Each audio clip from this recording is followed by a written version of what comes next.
മമ്മൂക്കയുടെ ഹീറോയിനായിട്ട് അഭിനയിച്ചൊരു നായിക നടി. ആ അമ്മ ഒരു ദിവസം ഇങ്ങനെ എൻ്റെ അടുത്ത് പറഞ്ഞു, മോളെ എവിടുന്ന് കിട്ടുന്ന 5000 രൂപയിൽ മരുന്ന് ഉൾപ്പെടെ വാങ്ങിച്ചിട്ടാണ് ഒരു മാസം ജീവിക്കണമെന്ന്. കേരളത്തിലെ ഒരു അമ്പലത്തിന് എന്തിനാണ് അമ്മയുടെ ടൈറ്റിൽ സ്പോൺസർഷിപ്പ് കൊടുക്കേണ്ടത്?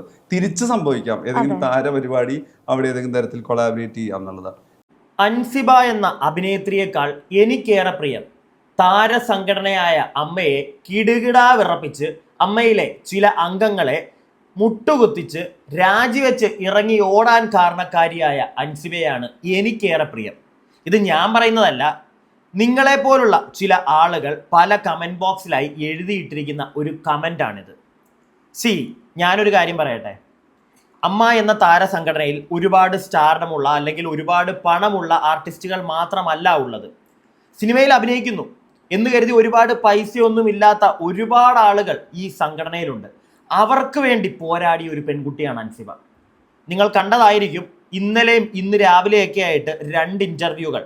ഇന്നലെ ക്യൂ സ്റ്റുഡിയോ എന്ന് പറയുന്ന ഒരു ചാനൽ അൻസിബയുടെ ഒരു ഇൻ്റർവ്യൂ വന്നു. ഇന്ന് ന്യൂസ് 18 കേരളത്തിൽ ഒരു ഇൻ്റർവ്യൂ കണ്ടു. രണ്ടിലും അൻസിബ പറയുന്ന ഒരുപാട് കാര്യങ്ങളുണ്ട്. എല്ലാം ഒന്നും എനിക്ക് നിങ്ങളെ ഇവിടെ കാണിച്ചു തരാൻ പറ്റില്ല.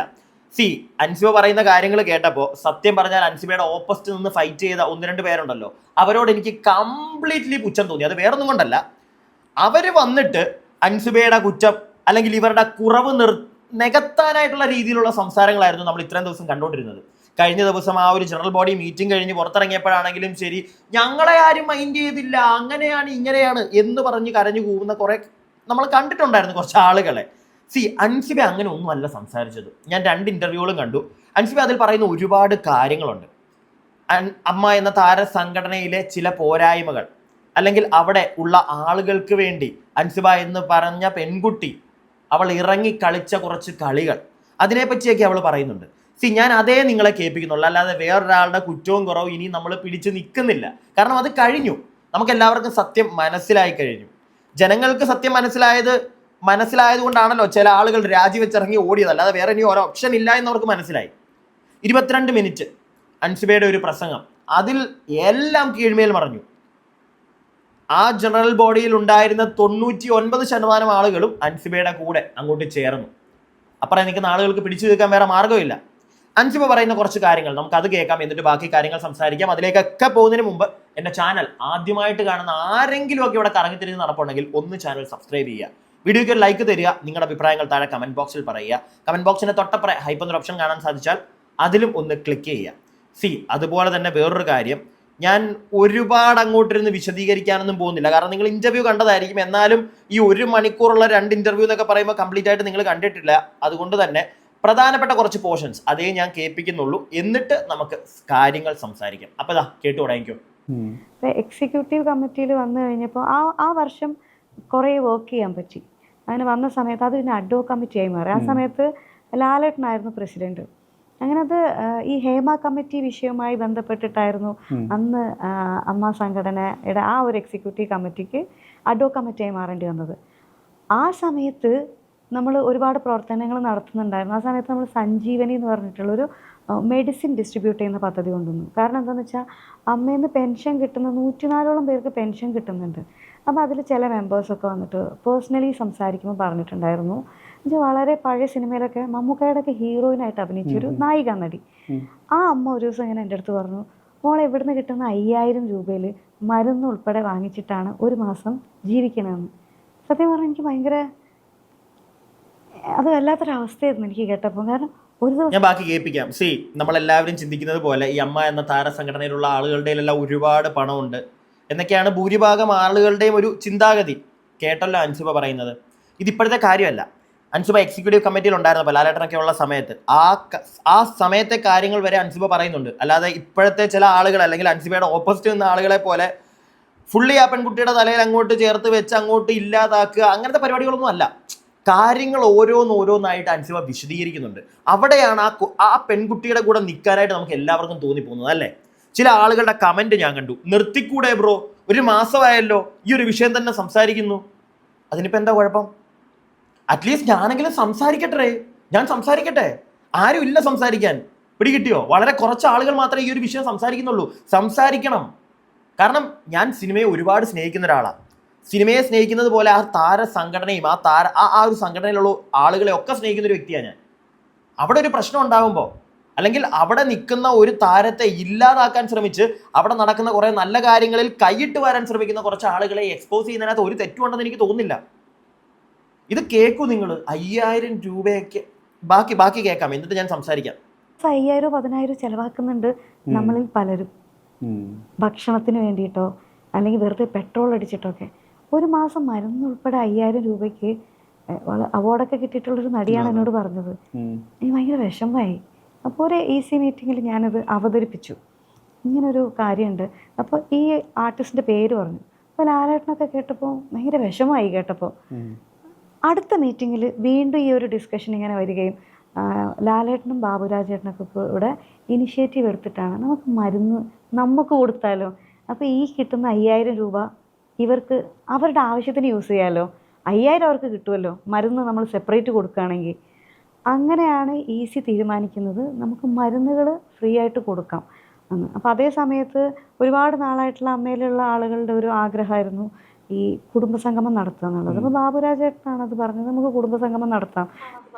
ബാക്കി കേൾപ്പിക്കാം. കുടുംബസംഗമത്തിനെ പറ്റി അൻസിബ പറയുന്നുണ്ട്. കൂടാതെ ഇപ്പോൾ ഈ പറഞ്ഞ മരുന്നുകളുടെ കേസുണ്ടല്ലോ, ലാലേട്ടനൊക്കെ ഉള്ള സമയത്ത് തന്നെയാണ് അതിനെ പറ്റിയിട്ട് കുറച്ചും കൂടെ അൻസിബ ന്യൂസ് 18 വന്നിരുന്ന് പറയുന്നുണ്ട്. ഞാൻ കേൾപ്പിക്കാം. ഈ ഒരു പോർഷൻ, ഇതൊരു ക്യൂ സ്റ്റുഡിയോ എന്ന് പറയുന്ന ഒരു ചാനലിൽ വന്ന ഒരു ഇന്റർവ്യൂ ആണ്. ഇതിലെ കാര്യങ്ങളെല്ലാം കഴിഞ്ഞതിന് ശേഷം മാത്രം ഞാൻ അത് കേൾപ്പിക്കുന്നുള്ളൂ. നിങ്ങളത് ഓർത്ത് വെച്ചോ. ഈ മരുന്നുകളെ പറ്റിയിട്ട് കുറച്ച് കാര്യങ്ങൾ പറയുന്നുണ്ട്. അതിലും കൈയിട്ട് വാരിയ കുറച്ച് ആളുകളുണ്ട്. അതെല്ലാം പറയുന്നുണ്ട്, വെയിറ്റ് ചെയ്യുക. അതിന് മുമ്പായിട്ട് ലാലേട്ടൻ്റെയൊക്കെ നായിക അല്ലെങ്കിൽ മമ്മൂക്കയുടെയൊക്കെ നായികയായിട്ട് അഭിനയിച്ച അവാർഡൊക്കെ വാങ്ങിക്കൂട്ടിയ ഒരു നടി ഇപ്പോൾ ഉണ്ട്. വയ്യ, അവർക്ക് പ്രായമായി, നോക്കാനൊന്നും ആരും കാണത്തില്ല. 5000 രൂപ മാസം കിട്ടുന്നുണ്ട്. അത് വെച്ചിട്ട് എങ്ങനെ അവർ മുന്നോട്ട് പോകും? അതുകൊണ്ടാണ് അൻസിബ, ലാലേട്ടൻ എല്ലാവരും ഇനിഷ്യേറ്റീവ് എടുത്ത് മരുന്ന് കൊടുക്കുക എന്നൊരു പരിപാടി വന്നത്. ഇങ്ങനെയുള്ള ഒരുപാട് നല്ല കാര്യങ്ങൾ അവിടെ നടക്കുന്നുണ്ട്, അല്ലെങ്കിൽ നടന്നിരുന്നു. പുതിയൊരു എക്സിക്യൂട്ടീവ് കമ്മിറ്റി വന്നപ്പോഴത്തേക്ക് അൻസിബയ്ക്ക് നേരത്തെ ഉണ്ടായിരുന്നുകൊണ്ട് തന്നെ അറിയാം ഇങ്ങനെയുള്ള കാര്യങ്ങൾ ചെയ്യണമെന്ന്. ഈ ഒരു എക്സിക്യൂട്ടീവ് കമ്മിറ്റിയിലും അൻസിബ അതുപോലുള്ള കാര്യങ്ങൾ ചെയ്യാൻ നിന്നു. പല ആളുകൾക്ക് ഞാൻ നേരത്തെ എൻ്റെ വീഡിയോകൾ പറഞ്ഞിട്ടുണ്ട്, ഒരുപാട് അമ്മമാരെ നേരിട്ട് പോയി കാണുമായിരുന്നു അൻസിബ. പല കാര്യങ്ങളും ഈ പെൻഷനൊക്കെ തുക നേരിട്ട് കൊണ്ട് കൊടുത്തിട്ടുള്ളതിനെ പറ്റിയൊക്കെ ഞാൻ കേട്ടിട്ടുണ്ട്. പിടികിട്ടിയോ? അങ്ങനെയുള്ളൊരു പെൺകുട്ടി ഈ ഒരു എക്സിക്യൂട്ടീവ് കമ്മിറ്റിയിൽ നിന്നിട്ട് വീണ്ടും നല്ല കാര്യങ്ങൾ ചെയ്യണമെന്ന് നോക്കിയപ്പോഴത്തേക്ക്, അല്ലെങ്കിൽ അതിനുവേണ്ടി തുനിഞ്ഞപ്പോഴത്തേക്ക് പല ആളുകളും അതിനെ സമ്മതിച്ചില്ല.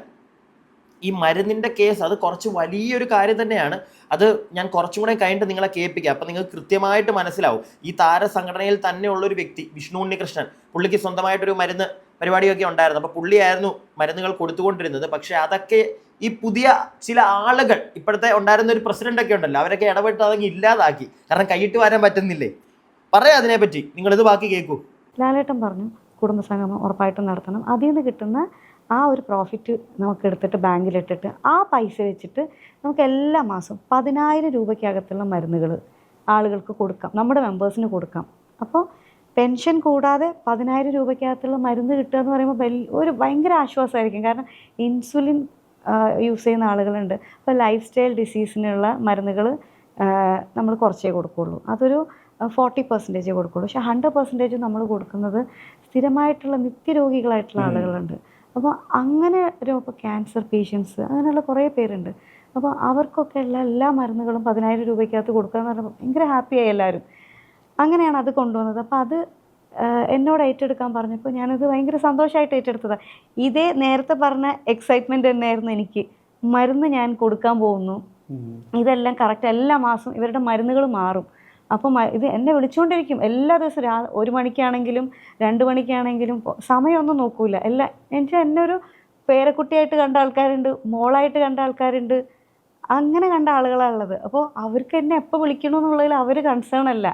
അപ്പോൾ എനിക്ക് മനസ്സിലായി എന്നോടുള്ള ഇഷ്ടം കൊണ്ടാണ് അവരതിൽ കൺസേൺ അല്ലാത്തതെന്ന്. ഞാൻ ഒന്നും പറയാറുമില്ല. അപ്പോൾ ഞാൻ പുലർച്ചെ 2 മണിക്കൊക്കെ കോൾ വരും, മോളെ എനിക്ക് വയ്യാതായി, മുട്ടുവേദനയാണെന്നൊക്കെ പറഞ്ഞിട്ട് വിളിക്കും. അപ്പോൾ ഞാൻ സമാധാനിപ്പിക്കും, കുഴപ്പമില്ല കേട്ടോ, നമുക്ക് രാവിലെ ഡോക്ടറെ അടുത്ത് പോവാം. അപ്പോൾ എനിക്ക് പിന്നെ മനസ്സിലായി. പിന്നെ മരുന്നുകൾ ഞാൻ കറക്റ്റായിട്ട് കൊടുക്കുന്നുണ്ട്. മാറ്റം വരുമ്പോൾ അത് ഡോക്ടറിൻ്റെ അടുത്ത് അതിൻ്റെ പ്രിസ്ക്രിപ്ഷൻ കൊടുത്ത് മാറ്റിയിട്ട് നമ്മളെ മെഡിസിൻ പ്രൊവൈഡ് ചെയ്യുന്ന ഏജൻസി അവരെ വിളിച്ച് സംസാരിക്കുന്നുണ്ട്, ഇതെല്ലാം ചെയ്യുന്നുണ്ട്.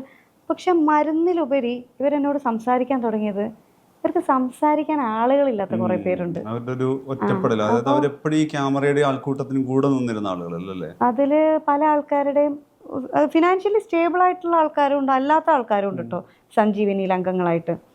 അപ്പോൾ പലർക്കും മക്കൾ ഇവിടെ നാട്ടിലില്ല, പുറത്താണ്. അപ്പോൾ ഒറ്റപ്പെടലുള്ള ആൾക്കാരുണ്ട്, ഫിനാൻഷ്യലിയും സ്റ്റേബിൾ അല്ല, ഒറ്റപ്പെടലും ഉണ്ട്, അങ്ങനെയുള്ള ആൾക്കാരുണ്ട്. അപ്പോൾ വിളിക്കുമ്പോൾ പറയും എനിക്ക് മോളോട് സംസാരിക്കുമ്പോൾ എൻ്റെ മോളോട് സംസാരിക്കണ മാതിരിയാണ്, ഞാൻ വിളിക്കണോണ്ട് ബുദ്ധിമുട്ടുണ്ടോ എന്നൊക്കെ ചോദിക്കും. വീട്ടിലെ കാര്യങ്ങളൊക്കെ പറയും, വീട്ടിലെ മക്കളെ കാര്യങ്ങൾ വരെ പറയും. അപ്പോൾ അതൊക്കെ ഞാൻ കേൾക്കും. അപ്പോൾ എനിക്ക് മനസ്സിലായി. ബാക്കി ഞാൻ കേൾപ്പിക്കാം. സീരിയസ്ലി ഞാനൊരു കാര്യം നിങ്ങളോട് പറയട്ടെ. അൻസിബ എന്ന അഭിനേത്രിയെ കാട്ടിലുമുപരി എനിക്കിതാ ഈ അൻസിബയാണ് ഇഷ്ടപ്പെട്ടത്. കാരണം എല്ലാവർക്കും ഒന്നും പറ്റുന്നൊരു കാര്യമല്ല ഒറ്റപ്പെടൽ എന്ന് പറഞ്ഞാൽ. അത് ചെറിയൊരു കാര്യമല്ല. ഞാൻ നിങ്ങൾക്ക് അതിനെപ്പറ്റി വലിയ ക്ലാസ്സൊന്നും എടുത്ത് തരേണ്ട കാര്യമൊന്നുമില്ല, നിങ്ങൾക്ക് എല്ലാവർക്കും അറിയാം. ആ ഒരു അവസ്ഥയിലിരിക്കുന്ന ഒരുപാട് അമ്മമാർക്ക് ഒരു കൈത്താങ്ങായിരുന്നു അൻസിബ. അതുകൊണ്ട് തന്നെയാണ് ആ അൻസിബയ്ക്ക് ഒരുപാട് സപ്പോർട്ട് കിട്ടുന്നത്, ഇപ്പോഴും കിട്ടിക്കൊണ്ടിരിക്കുന്നത്. അതുകൊണ്ട് മാത്രമാണ് എനിക്ക് അങ്ങനെ തന്നെയാണ് മനസ്സിലാക്കാൻ പറ്റിയത്. ഇപ്പോൾ ഈ പറയുന്ന കാര്യങ്ങളൊക്കെ ഞാൻ നേരത്തെ, ഇതിപ്പോൾ അൻസിബ പറയുന്നതാണ്, കുറേ ആളുകൾ വരും അവിടെ ചുമ്മാ കഥ പറയുന്നതെന്നൊക്കെ പറഞ്ഞ് ചിലപ്പോൾ ആളുകൾ വന്നേക്കാം. ഇത് ഞാൻ നേരത്തെ ഈ ഒരു അമ്മ എന്ന താരസംഘടനയുമായി ബന്ധപ്പെട്ട് വീഡിയോകൾ കുറച്ചായല്ലോ ചെയ്യുന്നത്. പഴയ വീഡിയോകൾ പോയി നോക്കിയാൽ മതി ഒന്ന്, സംശയമുള്ളവർക്ക്. ഞാൻ നേരത്തെ പറഞ്ഞൊരു കാര്യം ഇത്. ഒരുപാട് അമ്മമാരെ ടേക്ക് കെയർ ചെയ്യുന്നുണ്ടായിരുന്നു അൻസിബ. ഫോണിൽ വിളിച്ചാണെങ്കിലും ശരി. ഇപ്പം അൻസിബ തന്നെ അത് പറയുന്നു, പറയേണ്ട ഒരു അവസ്ഥ വന്നു, അതുകൊണ്ടാണ് ആ പെൺകുട്ടി പറയുന്നത്. ഇങ്ങനെയുള്ള താരങ്ങളാണ് വേണ്ടത്, അല്ലെങ്കിൽ ഇങ്ങനെയുള്ള ആളുകളാണ് ഈ എക്സിക്യൂട്ടീവ് കമ്മിറ്റിയിലും ഇതുപോലുള്ള താരസംഘടനയിലും ഒക്കെ നിലനിൽക്കേണ്ടത്. അല്ലാതെ ചുമ്മാ കിടന്നുകൊണ്ട് കാറി കൂവി അങ്ങനത്തെ വേണ്ട. ആരെ ഉദ്ദേശിച്ചെന്ന് അറിയാലോ, അങ്ങനെയുള്ള ചില സാധനങ്ങൾ വേണ്ട. നമുക്ക് ബാക്കി കേൾക്കാം. കേൾക്കുക എന്നുള്ളതാണ് അവർക്ക് ഞാൻ കൊടുക്കാൻ പറ്റുന്ന ഏറ്റവും വലിയൊരു മരുന്ന്. അതായിരിക്കും എന്നോടുള്ള ഇഷ്ടം. കാരണം അടുത്ത ഇലക്ഷൻ വന്ന സമയത്ത് അപ്പോൾ ഇവരെന്നെ എല്ലാവരുടെ പറയുന്നുണ്ടായിരുന്നു, ഈ കുട്ടി നന്നായിട്ടാണ് ഞങ്ങൾക്ക് മരുന്ന് തരുന്നത്. അപ്പോൾ ഞാൻ കൊടുത്ത മരുന്ന് അവരോട്, എനിക്ക് അറിയാത്ത ആൾക്കാരോട് ചിലപ്പോൾ ചിരിച്ചതായിരിക്കും. ആ ഒരൊറ്റ കാരണം കൊണ്ട് തന്നെയാണ് അടുത്ത പ്രാവശ്യം മത്സരിച്ചപ്പോൾ ഞാൻ ജോയിൻറ്റ് സെക്രട്ടറിക്ക് വെറുതെ എഴുതിയിട്ടതാണ്, വൈസ് പ്രസിഡൻറ്റിന് എഴുതിയിട്ടിട്ടുണ്ടായിരുന്നു, എക്സിക്യൂട്ടീവ് കമ്മിറ്റിയിലിട്ടു. പക്ഷേ എനിക്ക് എക്സിക്യൂട്ടീവ് കമ്മിറ്റിയിൽ സംവരണ സീറ്റുണ്ട്, 4 സ്ത്രീകൾ എന്തായാലും ഉണ്ടാവും. അപ്പോൾ ഞാൻ സംവരണ സീറ്റിൽ എഴുതിയിട്ടില്ല. അതെൻ്റെ എക്സൈറ്റ്മെൻറ്റും ക്യൂരിയോസിറ്റിയുമാണ്. സംവരണം ഇല്ലാതെ എനിക്ക് എല്ലാവരുടെയും കൂടെ മത്സരിച്ച് ജയിക്കണം. അങ്ങനെ ജയിക്കുകയാണെങ്കിൽ ഒരു അഭിമാനമാണ് കുറച്ചും കൂടെ കൂടുതലുണ്ടല്ലോ. അപ്പോൾ ഞാനിത് 3 എഴുതി ഇട്ടപ്പോൾ വൈസ് പ്രസിഡൻറ്റിൽ ഞാൻ ഒപ്പിട്ടിട്ടില്ല എന്ന് പറഞ്ഞ് തള്ളിപ്പോയി. പിന്നെ ജോയിൻറ്റ് സെക്രട്ടറി ഉണ്ട്, എക്സിക്യൂട്ടീവ് കമ്മിറ്റി മെമ്പർ ഉണ്ട്. ഒരു ബാക്കി കേൾപ്പിക്കാം. ഇത് ഈ ലാസ്റ്റ് ആയിട്ടുണ്ടായിരുന്ന എക്സിക്യൂട്ടീവ് മെമ്പേഴ്സ് അതിനകത്ത് ഒരു ജനറൽ സെക്രട്ടറി ആയിരുന്നല്ലോ നമ്മുടെ അൻസിബ. അപ്പോൾ അതിനെ പറ്റിയിട്ടാണ് പറയുന്നത്. ജനറൽ സെക്രട്ടറിക്കൊക്കെ എഴുതിയിട്ടപ്പോൾ തന്നെ ആ പെൺകുട്ടി വിജയിച്ചു. കാരണം എങ്ങനെ വിജയിക്കാതിരിക്കും? അതുപോലെ കാര്യമാണ്. ആ ഒരു താരസംഘടനയിലെ ഭൂരിഭാഗം ആളുകൾക്കും ഇഷ്ടമായിരുന്നു ഈ അൻസിബ എന്ന് പറയുന്ന പെൺകുട്ടിയെ. കാരണം അവൾ അതുപോലുള്ള കാര്യങ്ങൾ ചെയ്യുന്നുണ്ട്. എന്തിന് ഇപ്പോൾ ഈ രാജിവെച്ച് ഇറങ്ങിപ്പോയ ആളുകൾ പോലും ചിലപ്പോൾ അവർക്ക് ഇഷ്ടമായിരുന്നിരിക്കാം. എന്നാൽ ചില മേഖലകളിലേക്ക് വരുമ്പോൾ അവരുടെ ചില പരിപാടികൾ നടക്കുന്നില്ല അൻസിബ ഉള്ളതുകൊണ്ട്. അതുകൊണ്ട് മാത്രം തോറിയൊരു വൈരാഗ്യവും അതിൻ്റെ പുറത്തുണ്ടായ പ്രശ്നങ്ങളും ഒക്കെയാണിത്. അല്ലാതെ വേറെ വലിയ കാര്യങ്ങളൊന്നുമില്ല. എനിക്ക് തോന്നുന്നു ഇനിയിപ്പോൾ നാളെയൊക്കെ ആയിട്ട് നമ്മുടെ ശ്വേത ചേച്ചി ഇറങ്ങും പ്രസ് മീറ്റുമായിട്ട്. അതിന് മുമ്പ് തന്നെ അൻസിബയ്ക്ക് പറയാനുള്ള കാര്യങ്ങൾ ഓൾറെഡി ഒരു ചാനലിൽ നേരത്തെ ഈ ഒരു ജനറൽ ബോഡിയൊക്കെ വരുന്നതിന് മുമ്പ് തന്നെ, കേസൊക്കെ ആയിട്ട് പോകുന്നതിന് മുമ്പ് തന്നെ അൻസിബ കാര്യങ്ങളൊക്കെ വ്യക്തമാക്കിയിരുന്നു. പക്ഷെ അന്ന് ഇങ്ങനത്തെ കാര്യങ്ങൾ പറഞ്ഞിട്ടില്ല. പിടികിട്ടിയോ? അന്ന് ഞാനൊക്കെയാണ്, അല്ലെങ്കിൽ നമ്മളിരുന്ന് സംസാരിച്ചുകൊണ്ടിരുന്നത് ഇങ്ങനെയുള്ള കാര്യങ്ങൾ. അൻസിബ ഇങ്ങനെയുള്ള കാര്യങ്ങൾ ചെയ്യുന്നുണ്ട്, ഒരുപാട് ആളുകൾക്ക് ഇഷ്ടമാണ്. ഇപ്പം ആ പെൺകുട്ടി തന്നെ പറയേണ്ട ഒരു അവസ്ഥ വന്നു. അതിന് ബാക്കി കേൾക്കാം നമുക്ക്. അഭിനേത്രിയെ വർഗീയവാദിയാക്കാൻ ശ്രമിക്കുന്നതിലുപരി എനിക്ക് വിഷമമുള്ളൊരു കാര്യം, നമ്മുടെ ഇന്നത്തെ ഒരു സാമൂഹിക വ്യവസ്ഥ എല്ലാവർക്കും അറിയാം. അപ്പോൾ പത്രം വായിക്കുന്നവരാണ് എല്ലാവരും. ഇനി പത്രം വായിക്കാത്തവരാണെങ്കിലും സോഷ്യൽ മീഡിയ പ്ലാറ്റ്ഫോമുകളിലൂടെ നമ്മളെല്ലാ ന്യൂസുകളും കാണുന്ന ആൾക്കാരാണ്. അപ്പോൾ ഞാൻ ഇസ്ലാം മത വിശ്വാസിയാണ് എങ്കിൽ പോലും എല്ലാ റൂൾസും പാലിച്ച് ജീവിക്കുന്ന ഒരാളല്ല ഞാൻ. അങ്ങനെയുള്ള എന്നെ വർഗീയവാദിയാക്കാൻ ഇത്ര ഈസി ആയിട്ട് പറ്റുമെങ്കിൽ ഈ റൂൾസ് എല്ലാം പാലിച്ച് ജീവിക്കുന്ന ഒരുപാട് പേരുണ്ട് ഇവിടെ. അങ്ങനെയുള്ളവരങ്ങനെ ആക്കില്ലേ? ഞാൻ പെട്ടെന്ന് ഭയപ്പെട്ടൊരു കാര്യം അതാണ്. അപ്പോൾ അത് ഒരു മതത്തിൽ നിന്നല്ല, എല്ലാ മതത്തിലുള്ള ആളുകളെയും വർഗീയവാദികളാക്കാൻ എളുപ്പമുള്ളൊരു സാഹചര്യം എന്തിനാണ് സൃഷ്ടിക്കുന്നത്? പ്രത്യേകിച്ച് കലാകാരന്മാരുടെ ഇടയിൽ. അപ്പോൾ അത് ചിലർ പറയും അത് തമാശയായിട്ട് പറഞ്ഞതല്ലേ. പക്ഷേ ഇതെങ്ങനെയാണ് തമാശയായിട്ട് പറയാൻ പറ്റുക? ഇതിലൊരിക്കലും തമാശ കാണാൻ പറ്റാത്തൊരു കാര്യമാണത്. വർഗീയത പറയുക, അല്ലെങ്കിൽ ജാതി പറയുക, അല്ലെങ്കിൽ വർണ്ണവിവേചനം, ഇതൊക്കെ നമ്മൾ കണ്ടിട്ടുണ്ട്, കേട്ടിട്ടുണ്ട്. നമ്മൾ പണ്ട് മുതലേ കണ്ടിട്ടുണ്ടാവും, കേട്ടിട്ടുണ്ട്. പക്ഷേ ഞാൻ എൻ്റെ ഡയറക്റ്റ് ലൈഫിൽ അങ്ങനെ ഇതുവരെ കണ്ടിട്ടുമില്ല, കേട്ടിട്ടുമില്ലായിരുന്നു. പക്ഷെ അത് ഒക്കെ കേൾക്കാനും ഒക്കെ തുടങ്ങുമ്പോൾ നമുക്കത് ഉള്ളിൻ്റെ ഉള്ളിലൊരു നമ്മുടെ സമൂഹം എങ്ങോട്ടാണ് പോകുന്നത് എന്നുള്ളൊരു ഭയം എന്തായാലും ഉണ്ടാവും. ഈ സമൂഹത്തിലാണ് ഞാൻ ജീവിക്കേണ്ടത്. ഒരു കാര്യത്തിൽ എനിക്ക് വ്യക്തതയുണ്ട്. ഞാൻ സിനിമാ നടി ആവുമെന്ന് വിചാരിച്ച് ജനിച്ച ആളൊന്നുമല്ല. നാളെ സിനിമ ഇല്ലെങ്കിൽ ഞാൻ മറ്റൊരു തൊഴിൽ ചെയ്ത് ജീവിക്കേണ്ട ആളാണ്. അപ്പോൾ അതുകൊണ്ട് ആ ഒരു ഭയം എനിക്ക് എന്തായാലും ഇല്ല. എനിക്കിപ്പോൾ നാളെ ഒരു സിനിമയില്ലെങ്കിലും ഞാൻ എന്നെക്കൊണ്ട് പറ്റുന്ന ഒരു ജോലി ചെയ്തിട്ട് ഞാൻ ജീവിക്കും, എൻ്റെ ഫാമിലി ഞാൻ റൺ ചെയ്യും. ആ ഒരു കരേജുള്ള ആളാണ് ഞാൻ. അതുകൊണ്ട് അത് പറഞ്ഞ് ഭയപ്പെടുത്തി നിശബ്ദയാക്കാനൊന്നും എന്നെ അങ്ങനെയൊന്നും ചെയ്യാൻ പറ്റൂല. ബാക്കി കേൾപ്പിക്കാം. അത് തന്നെയാണ് ആ പെൺകുട്ടിയുടെ ധൈര്യവും. മനസ്സിലായോ? 34 വയസ്സായെന്നാണ് എനിക്ക് തോന്നുന്നത്. എന്തൊക്കെയാണെങ്കിലും ആരെന്തൊക്കെ പറഞ്ഞാലും സിനിമ ഇല്ലെങ്കിലും ഞാൻ ജീവിക്കും, ആ ഒരു മെൻറ്റാലിറ്റി, അതാണ് അവളുടെ കരുത്ത്. നിങ്ങൾ കേട്ട് കാണുമായിരിക്കും, അല്ലെങ്കിൽ ഈ വീഡിയോ അല്ലെങ്കിൽ ഈ ഇൻ്റർവ്യൂകൾ മുഴുവനായി കണ്ടവർക്കറിയാം. അൻസിബ പറയുന്നുണ്ട് ഈ അമ്പലത്തിൽ നിന്ന് സ്പോൺസർഷിപ്പ് മേടിച്ചതിനെ പറ്റിയിട്ടൊക്കെ. അതുകൊണ്ടാണല്ലോ അവളെ പിടിച്ച് മറ്റേ വർഗീയവാദിയാക്കിയത്. ഇപ്പം അത് എതിർത്തതുകൊണ്ട് മാത്രമായിരിക്കത്തില്ല, വേറെ ഒന്നുമില്ലെങ്കിൽ ഞാനൊരു കാര്യം പറയട്ടെ. ഇപ്പോൾ ഞാൻ ഇവിടെ ഡെയിലി മറ്റേ കുറിയും തൊട്ട് വന്നിരുന്ന് വീഡിയോ ചെയ്യാമെന്ന് വിചാരിച്ചു. ഇടയ്ക്കൊക്കെ ഞാൻ അങ്ങനെ ചെയ്തിട്ടുണ്ട്. ഡെയിലി ഞാനിത് ചെയ്തു കഴിഞ്ഞാൽ ഉറപ്പായിട്ടും എന്നെ ഒരു മറ്റേ സംഖ്യയാക്കി മാറ്റി കൊടുത്ത ചില ആളുകൾ ഉറപ്പായിട്ടും ആക്കും. അതാണ് നമ്മുടെ നാട്, പൊതുസമൂഹം അങ്ങനെ. ഈ സെലിബ്രിറ്റീസ് എന്ന് പറയുമ്പോൾ കുറച്ചുകൂടെ ക്വാളിറ്റി ഉള്ളവരാണല്ലോ, മാന്യത നിറഞ്ഞവരാണല്ലോ എന്നൊക്കെ നമ്മൾ ചിന്തിക്കും. വെറുതെ പിടികിട്ടിയോ? അമ്പലത്തിൽ നിന്നുള്ള സ്പോൺസർഷിപ്പ് വേണ്ട. ആ പെൺകുട്ടി അത് പറയാനായിട്ടുള്ള കൃത്യമായ റീസൺ ആ പെൺകുട്ടി ഈ ഒരു ഇന്റർവ്യൂവിൽ തന്നെ പറയുന്നുണ്ട്. ഞാൻ എല്ലാം കൂടെ കുത്തിക്കയറ്റാത്തത്. അൻസിബ പറയുന്ന ഒറ്റ റീസണേ ഉള്ളൂ. അമ്പലത്തിന്റെ പൈസ എന്തിനാണ് ഇങ്ങോട്ടേക്ക് സ്പോൺസർഷിപ്പിന്? അമ്പലത്തിന്റെ പൈസ അമ്പലത്തിൽ ചെലവാക്കട്ടെ. അതുമായി ബന്ധപ്പെട്ട് എന്തോരം ആളുകൾ ജീവിക്കുന്നു, അവർക്കല്ലേ ആ പൈസ വേണ്ടത്, അല്ലാതെ അത് താരസംഘടനയ്ക്ക് എന്തിനാ? ഇവിടുന്ന് കിട്ടുന്നതല്ലേ അങ്ങോട്ട് കൊടുക്കണ്ടേ എന്നൊരു ചോദ്യം അൻസിബ ചോദിക്കുന്നുണ്ട്. സത്യം പറഞ്ഞാൽ അത് കേട്ടപ്പോൾ എനിക്കൊന്ന് കൈയടിക്കാൻ തോന്നി. ഈ ഇന്റർവ്യൂ കംപ്ലീറ്റ് ആയിട്ട് കണ്ടവർക്കറിയാം അൻസിബ അങ്ങനെ ഒരു കാര്യം പറയുന്നുണ്ട്. ഞാനും എപ്പോഴാണ് സത്യം പറഞ്ഞാൽ അങ്ങനെ ചിന്തിക്കുന്നത്. ശരിയാണല്ലോ ഈ പെൺകുട്ടി പറഞ്ഞത്. എൻ്റെ ഒരു ചിന്താഗതിയിൽ എന്തിനാണ് അമ്പലത്തിൻ്റെയൊക്കെ ഇങ്ങോട്ട്, പിന്നെ അതിൻ്റെ പേരിൽ ചുമ്മാ കല്ലറിയിലും വർഗീയതയും വരുമല്ലോ എന്ന് മാത്രമേ ഞാൻ ചിന്തിച്ചുള്ളൂ. പക്ഷേ അവിടെ അൻസിബ പറയുന്നൊരു പോയിന്റ് ഉണ്ട്, കൃത്യമാണത്. അമ്പലത്തിൻ്റെ പൈസ അമ്പലത്തിൻ്റെ ഭാഗമായിട്ട് ചെലവാക്കണം, അത് അമ്മ എന്ന താരസംഘടനയ്ക്ക് ചെലവാക്കാനുള്ളതല്ല, അല്ലെങ്കിൽ അവിടുത്തെ ഒരു പരിപാടിക്ക് സ്പോൺസർഷിപ്പ് കൊടുക്കേണ്ടതല്ല. ഇങ്ങനെയുള്ള ഒരുപാട് കാര്യങ്ങൾ അൻസിബ പറയുന്നുണ്ട്, കൃത്യമായിട്ടുള്ള മറുപടികൾ. അതാണ് അൻസിബയെ എനിക്കിപ്പോൾ പേഴ്സണലി കുറച്ചുകൂടെ ഇഷ്ടപ്പെടാൻ കാരണം. ഞാൻ എൻ്റെ അഭിപ്രായമാണ് പറഞ്ഞത്, ബാക്കി കുറച്ചും കൂടെ കേൾക്കാം. പക്ഷെ എനിക്കത് പിന്നീട് പറയണം തോന്നി. ആദ്യം കേട്ടപ്പോൾ ഭയങ്കരമായിട്ട് വേദനയാണ് തോന്നിയത്. ഇത്രയും, അതായത് നീന കുറുപ്പ് എന്ന് പറഞ്ഞ ചേച്ചി എത്രയോ വർഷമായിട്ട് സിനിമയിലുള്ള ഒരാളാണ്. ഞാൻ ജനിക്കുന്നതിന് മുന്നേ സിനിമയിൽ വന്ന ആളാണ് നീന ചേച്ചി. അത്രയും അന്തസ്സോടെ ജീവിക്കുന്ന ഒരു സ്ത്രീ എന്നോട് വന്ന് നുണം പറയേണ്ട ആവശ്യമില്ല. അപ്പോൾ അത് കൂടെ ഇരിക്കുന്നവരല്ല ആദ്യം മനസ്സിലാക്കേണ്ടത്. ഈ സമൂഹം അത് മനസ്സിലാക്കുന്നുണ്ട്, പക്ഷെ കൂടെ ഇരിക്കുന്നവർ അറ്റ്ലീസ്റ്റ് അതൊന്ന് ചോദിക്കാമല്ലോ. അതുപോലെ ഞാനിപ്പോൾ എന്താ പറയുക, ഒരു മതസ്ഥാപനത്തിൽ നിന്ന് ടൈറ്റിൽ സ്പോൺസർഷിപ്പ് സ്വീകരിക്കരുത് എന്ന് ഞാൻ പറയുന്നതിൻ്റെ റീസൺ എന്താണെന്ന് വെച്ചാൽ, ആ മതസ്ഥാപനത്തിൻ്റെ പണം ആ മതസ്ഥാപനത്തിനുള്ളതാണ്, അവിടെ വരുന്ന ഡിവോട്ടീസിനുള്ളതാണ് ആ പണം. അത് ഏത് മതസ്ഥാപനം ആയിക്കോട്ടെ, അത് ഒരു ചലച്ചിത്ര മേഖലയ്ക്ക് സംഭാവന ചെയ്യേണ്ട ഒരു പണമല്ല അത് നമ്മൾ വാങ്ങിക്കാനും പാടില്ല. അത് ഞാൻ വളരെ ശ്രദ്ധയാണ്. ഇപ്പം ഒരാൾ പറയും, അൻസിബ ഒരു കാര്യത്തിൽ എൻകൗണ്ടർ ചെയ്യുമ്പോൾ, ഞാൻ ഈ ഒരു അമ്പല കമ്മിറ്റിയുടെ ഫണ്ട് എടുത്തിട്ട് അമ്മയ്ക്ക് സ്പോൺസർ ചെയ്തു എന്നുള്ള വിവാദത്തിൽ അൻസിബ വളരെ ക്ലാരിറ്റി പറഞ്ഞ് ഞാൻ വീഡിയോയിൽ ശ്രദ്ധിച്ചത്, അമ്മയുടെ ബൈലോയിലുണ്ട് ഇതൊരു ചാരിറ്റബിൾ ഇൻസ്റ്റിറ്റ്യൂഷനാണ്, ചാരിറ്റബിൾ സംഘടനയാണ്, അപ്പോൾ നിങ്ങൾക്ക് ഡൊണേഷൻ കൊടുക്കാം, സ്പോൺസർഷിപ്പ് ഓപ്ഷൻ ഇല്ല. അപ്പോൾ നമ്മൾ സ്പോൺസർഷിപ്പിൽ കാണുന്നത് ഹോം അപ്ലയൻസ് കമ്പനിയും അങ്ങനെ ഈ പറയുന്ന മറ്റ് പരസ്യം, ടെലിവിഷനും ഡിജിറ്റൽ മീഡിയക്കൊക്കെ പരസ്യം കൊടുക്കുന്ന സ്ഥാപനമാണ്. എല്ലാവരും സത്യത്തിൽ ഞെട്ടുന്ന സാധനം, കേരളത്തിലെ ഒരു അമ്പലത്തിന് എന്തിനാണ് അമ്മയുടെ ടൈറ്റിൽ സ്പോൺസർഷിപ്പ് കൊടുക്കേണ്ടത്? തിരിച്ച് സംഭവിക്കാം, ഏതെങ്കിലും താരപരിപാടി അവിടെ ഏതെങ്കിലും തരത്തിൽ കൊളാബറേറ്റ് ചെയ്യുക എന്നുള്ളതാണ്. പക്ഷെ അവിടെ പോലും അതിൻ്റെ മെറിറ്റിനെ, അതായത് ഈ സംഘടനയുടെ വിശ്വാസ്യതയും സംഘടനയുടെ സുതാര്യതയും സംഘടനയുടെ ഒരു എന്താ പറയുക ഐഡന്റിറ്റി നിലനിർത്താൻ വേണ്ടി ഉന്നയിച്ചൊരു ചോദ്യത്തെ, ആ ഒരു സംഗതിയെ പോലും ഇപ്പുറത്തെ അവിടെയും ഒരു വർഗീയതയുടെ രീതിയിലേക്കാണ്. അതെ, അപ്പം ഞാനത് പറഞ്ഞത്, ഞാൻ മുസ്ലിം ആയതുകൊണ്ടാണ് അങ്ങനെ പറയണതെന്ന് കേൾക്കുമ്പോൾ എനിക്കുള്ളൊരു വേദനയുണ്ട്. ഞാനൊരു ഇന്ത്യൻ പൗരയാണ്. അപ്പോൾ ചില കമൻറ്റുകളൊക്കെ കാണുമല്ലോ, പാകിസ്ഥാനിൽ പോകുന്ന പലയിടത്തും. ഞാൻ ഓപ്പണായിട്ട് പറയാണ്, നമ്മൾ കാണുന്ന കമൻറ്റുകളാണത്. ഇത് കേൾക്കുമ്പോഴൊരു വേദന ആലോചിച്ചിട്ടുണ്ടോ? ആ വേദന ചെറുതൊന്നും ആയിരിക്കത്തില്ല.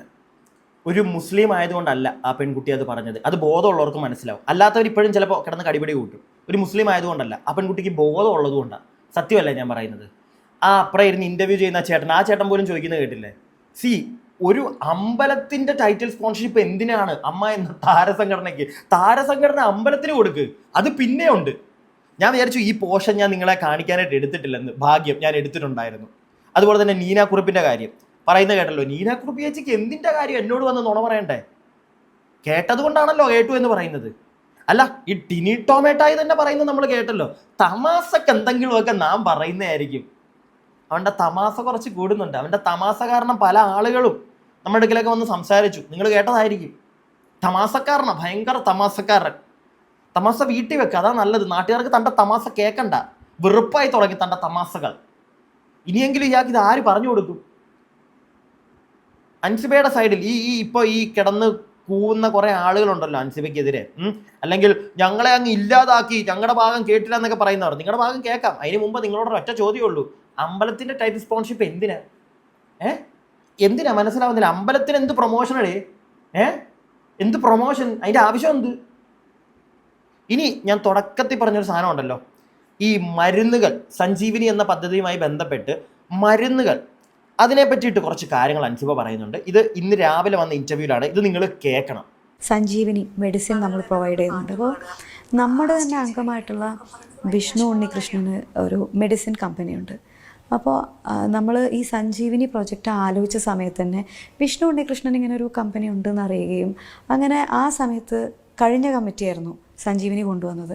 അപ്പോൾ ആ സമയത്ത് സിദ്ദിഖിക്കൊക്കെ കമ്മിറ്റിയിലുണ്ടായിരുന്നു. അദ്ദേഹമൊക്കെ രാജിവെച്ച് പോകുന്നതിൻ്റെ മുന്നേ തന്നെ സഞ്ജീവിനി പദ്ധതിയെ പറ്റിയിട്ടുള്ള ചർച്ചകളുണ്ടായിരുന്നു. അപ്പോൾ അദ്ദേഹം ഇത് അറിയുകയും, അങ്ങനെ വിഷ്ണു ഉണ്ണികൃഷ്ണൻ നമ്മുടെ മെമ്പറല്ലേ, എന്നാൽ പിന്നെ നമ്മുടെ മെമ്പറിനല്ലേ ഒരു അവസരം കൊടുക്കേണ്ടത് എന്ന് പറഞ്ഞാൽ വിഷ്ണു ഉണ്ണികൃഷ്ണനെ വിളിച്ച് സംസാരിക്കുകയും അങ്ങനെ വിഷ്ണു ഉണ്ണികൃഷ്ണൻ മാക്സിമം ഡിസ്കൗണ്ടിൽ മരുന്നുകൾ പ്രൊവൈഡ് ചെയ്യാമെന്ന് എഗ്രി ചെയ്തു. പക്ഷെ അപ്പോഴും നമ്മൾ വേറെ 2 കൊട്ടേഷനും കൂടെ വിളിച്ചു. എപ്പോഴും ഒരു 3 കൊട്ടേഷനെങ്കിലും വിളിച്ചിട്ട് ഏറ്റവും കുറവേ നമ്മൾ എടുക്കാറുള്ളൂ. വേറെയും 2 കൊട്ടേഷൻ വിളിച്ചു. ആ 2 കൊട്ടേഷനേക്കാളും കുറവ് തന്നെയായിരുന്നു വിഷ്ണുവിൻ്റെത്. അങ്ങനെ ഈസി പാസ്സാക്കിയതാണ് വിഷ്ണു ഉണ്ണികൃഷ്ണൻ്റെ കമ്പനി മുഖേന നമുക്ക് ഈ നമ്മുടെ എല്ലാ മെമ്പേഴ്സിനും സഞ്ജീവിനി പദ്ധതി പ്രകാരം മെഡിസിൻസ് കൊടുക്കാമെന്നുള്ളത്. അതിന് മെഡിസിൻസ് കൊടുത്തു. വളരെ സൂക്ഷ്മമായിട്ട് പരിശോധിച്ചിട്ടൊക്കെ തന്നെയാണ് അവർ മെഡിസിൻസ് എല്ലാവർക്കും കൊറിയർ ചെയ്തിട്ടുണ്ടായിരുന്നത്. അപ്പോൾ ഇത് സഞ്ജീവിനി പദ്ധതി നോക്കി നടത്തിക്കൊണ്ടിരുന്ന ഞാനായിരുന്നു. അപ്പോൾ എല്ലാ മെമ്പേഴ്സിനെയും വിളിക്കുക, അവരുടെ പ്രിസ്ക്രിപ്ഷനൊക്കെ ഓരോ മാസവും മാറിക്കൊണ്ടിരിക്കും പലരുടെയും. അപ്പോൾ അതിനനുസരിച്ച് മാറിക്കൊടുക്കണമൊക്കെ ഉണ്ട്. വിഷ്ണു ഉണ്ണികൃഷ്ണൻ്റെ ഈ മെഡിസിൻ കമ്പനിയിൽ നിന്ന് കൃത്യമായിട്ട് മെഡിസിൻസ് പോകുന്നുണ്ട്. അപ്പോൾ അതിൻ്റെ പേയ്മെൻറ്റും എല്ലാം കൃത്യമായിട്ട് പോകുന്നുണ്ട്. പക്ഷേ പിന്നീട് ഈ കമ്മിറ്റി വന്നപ്പോഴേക്കും ഒറ്റയടിക്ക് അതങ്ങ് മാറ്റി. വിഷ്ണു ഉണ്ണികൃഷ്ണൻ്റെ കമ്പനിയിൽ നിന്ന് മെഡിസിൻസ് പോകേണ്ട ആവശ്യമില്ല എന്ന് ആരൊക്കെയോ തീരുമാനിച്ചു. ഈസിയിൽ അതൊന്നും പറഞ്ഞ് പാസ്സാക്കിയൊന്നുമില്ല.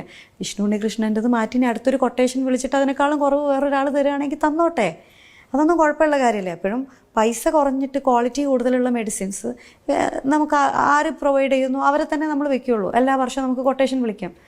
പുതിയ കമ്മിറ്റി വന്നപ്പോഴും കൊട്ടേഷൻ ഇവർ തന്നെ വെക്കുന്നു, ആരൊക്കെയോ തീരുമാനിക്കുന്നു. ഇതങ്ങ് മാറ്റിയിട്ട് വേറെ ഏതൊക്കെയോ മെഡിസിൻ കമ്പനികളുമായിട്ട് ടൈപ്പ് ചെയ്തിട്ട് അങ്ങനെ മെഡിസിൻസ് അയക്കുന്നു. അപ്പോൾ ബേസിക്കലി ഒറ്റ സ്ഥലത്തുനിന്ന് മെഡിസിൻ പോയിക്കൊണ്ടിരുന്നത് പല സ്ഥലങ്ങളിൽ നിന്ന് മെഡിസിൻ പോകാൻ തുടങ്ങി. നമുക്കിതിൻ്റെ കണക്കൊന്നും തരുന്നില്ല. ഇത് ഏതൊക്കെ മെഡിസിൻ കമ്പനികളിൽ നിന്നാണ് ഇത്രയും മരുന്നുകൾ പോണതെന്ന് ഞാൻ ഉൾപ്പെടെ പലർക്കും അറിയില്ല കമ്മിറ്റിയിലിരിക്കുന്നത്. അപ്പോൾ ഇത് ചോദിക്കുമ്പോൾ ഇതിന് ഉത്തരവില്ല. അപ്പോൾ ഇത് അങ്ങനെ തീരുമാനിച്ചു, ഇങ്ങനെ തീരുമാനിച്ചു. സഞ്ജീവനി കേട്ടല്ലോ നിങ്ങൾ കാര്യങ്ങളൊക്കെ. ഇതിനകത്തിന് ഞാൻ മറ്റേ ചുഴഞ്ഞുപോയി അങ്ങോട്ട് വിശദീകരിക്കേണ്ട കാര്യമൊന്നുമില്ലല്ലോ. നേരത്തെ എക്സിക്യൂട്ടീവ് മെമ്പേഴ്സ് അവരിരുന്ന സമയത്ത്, ലാലേട്ടൻ പ്രസിഡൻ്റായിരിക്കുന്ന സമയത്താണ് സഞ്ജീവനി എന്ന് പറയുന്നൊരു പദ്ധതി കൊണ്ടിരുന്നത്. വളരെ നല്ലൊരു പദ്ധതിയായിരുന്നു. വിഷ്ണു ഉണ്ണികൃഷ്ണൻ നിങ്ങൾക്കറിയാം, ആ വ്യക്തിയുടെ മെഡിക്കൽ കമ്പനി അവരായിരുന്നു കൊടുത്തുകൊണ്ടിരുന്നത് മെഡിസിൻ. പുതിയ നമ്മുടെ ശ്വേതാമേനോനൊക്കെ അങ്ങോട്ട് കയറി കഴിഞ്ഞപ്പോഴത്തേക്ക് അതൊക്കെ വേണ്ട, അതൊന്നും വേണ്ട, അതൊക്കെ വേണ്ടാന്ന് വെച്ചു. എന്നിട്ട് പുതിയ ടീമിന് കൊടുത്തു.